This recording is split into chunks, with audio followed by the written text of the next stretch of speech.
Think what a great thing it is to be a part of something that is the team. The team, the team, the team.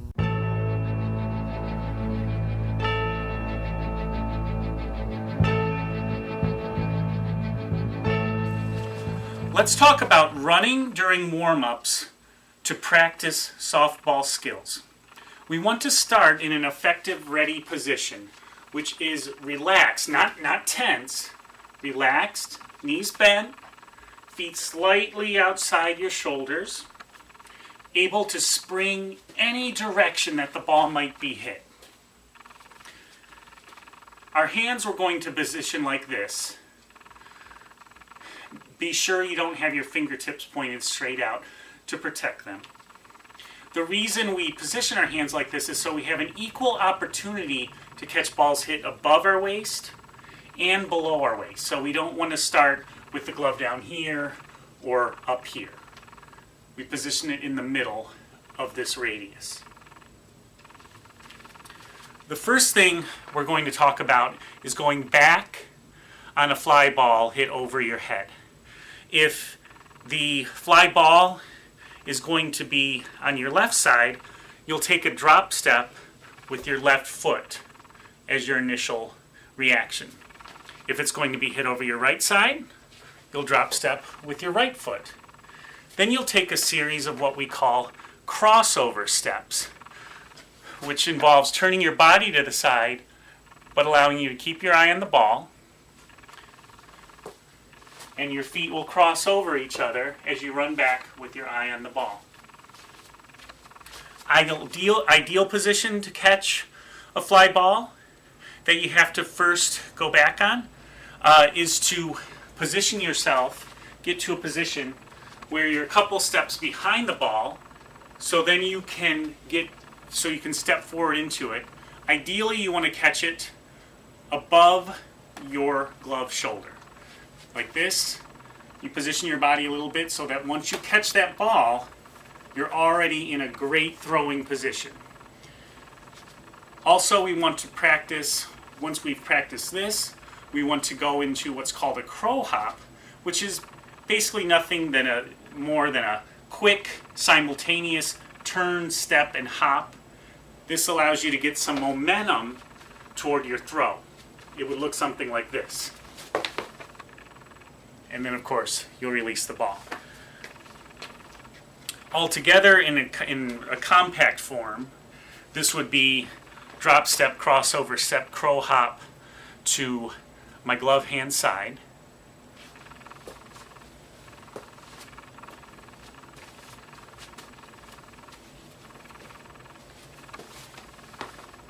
And we'll go outside and show that in regular speed. Okay, keep it going.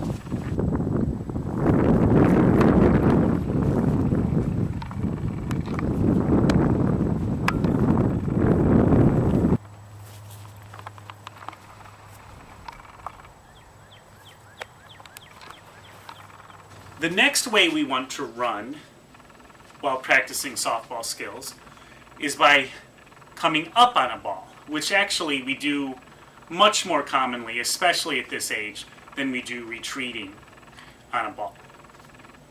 And as you practice coming forward on a ball, you can practice either fielding a ground ball or a fly ball.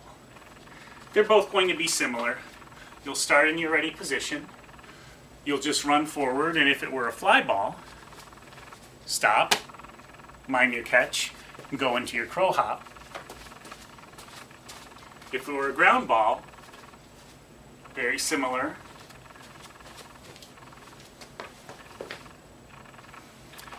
And we'll go outside and show what those look like at regular speed. Okay.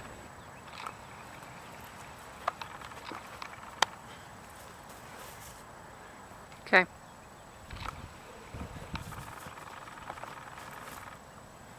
Another very important element of running to practice fielding skills is the backhand. It's great to practice trying to field a backhand after sprinting to the ball. A backhand is never a way we prefer to field the ball. We only do it when a ball is hit so quickly or we're so far away from it initially that we don't have time to field the ball in front of us. And the best we can actually get to the ball is fielding it off of a backhand. So, fielding off a backhand, minding that during your running is as simple as sprinting for a few steps,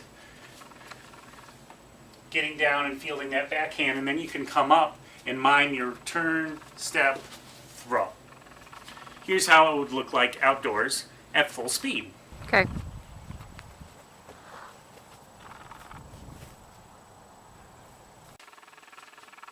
The last fielding skill we're going to practice while running in warm-ups is called a reverse pivot.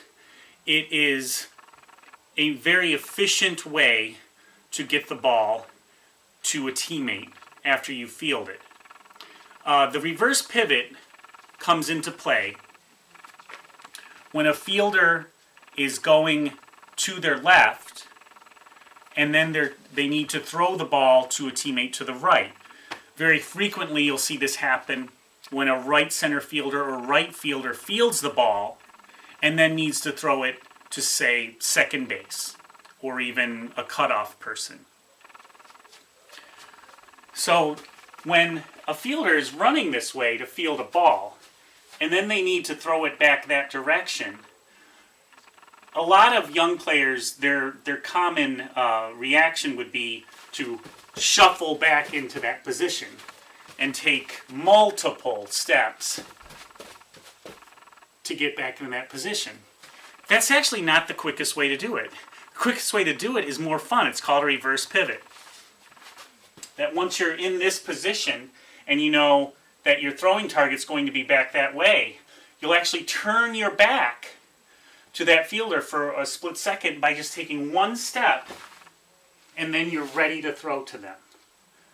It's a really fun skill to develop and master. And here's what it looks like at full speed.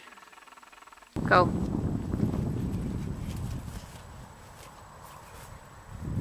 Okay. So running is a great way to get warmed up for practices and games, and incorporating the miming of these various fielding actions makes running more productive and, in my opinion, more fun. Next, we'll look at a couple methods that you can use to also warm up your arm, strengthen your arm, and they can be used in combination with playing catch, or if you're pressed for time and don't really have time to play catch, they can be used as an effective substitute for getting your arm warmed up. We'll look at those next.